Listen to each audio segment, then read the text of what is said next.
This next album could have done really well if it had been released closer to Halloween. This band is all about the gothic scene, and it's really cool metal. We kicked it, slammed it, tortured it, and at the end of the day, it was really good stuff. Here's the story.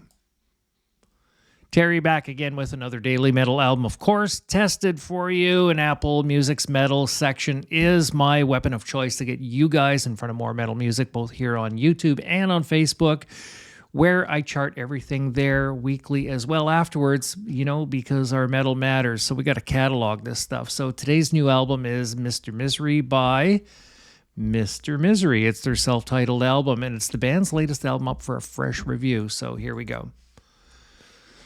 First off, I love the album. It's got that whole The Raven theme, and this is superb. I love that crimson color. So kudos to the creator and the band for selecting this particular artwork. So here we go.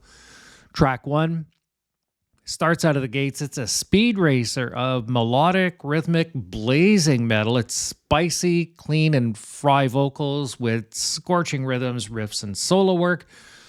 It's got bursting bass and strong percussions, too. It's a really good tune. Very, very solid.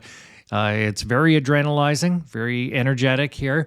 Track 2, it shows me how they earned the goth metal name. This is a melodic musical piece with awesome vocal range, strong guitars, thick bass, and rangy, snappy percussions.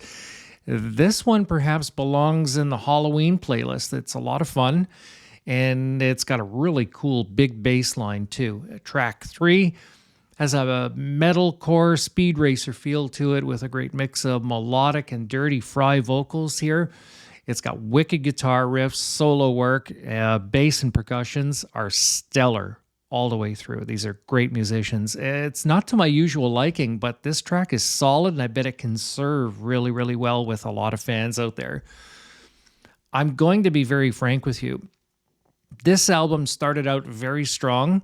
It remained strong. Then it kind of sort of softened out toward the end a little wee bit. But that's okay, because I believe that there's a huge fan base for the kind of stuff that's more closer to the end anyway.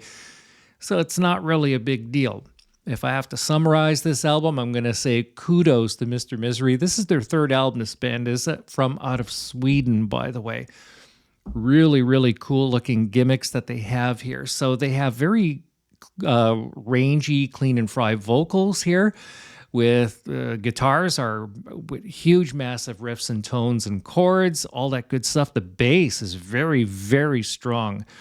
The percussions are beast level. The lyrical theme here is darkness. Becoming a mainstream radio act here is entirely possible. This is a lot of fun here, but they really do get heavy and edgy too. The flow and layout of the album is consistent and tight. The tracks are arranged with obvious care. So I can only imagine that these guys must have, spent a lot of time trying to arrange this music. This is really well-produced stuff. I have to say that, the tracks are arranged very well. I did listen to a couple of tracks from their last album, and I'm going to say that this album here is at least as good, if not a genuine progressive move forward for them. And I think that these guys are going to last a long time in the game. As far as being initially drawn to this album, I mean, look at the album cover, the very, very smart artwork. And when I did look them up, these guys have really cool makeup. They have a really cool gimmick and everything like that. And that's basically about it. I could go on, but I'm going to say goodbye. Remember to stream them and get these guys paid, okay? They deserve a fan base like you, and we will see you guys next time. Cheers.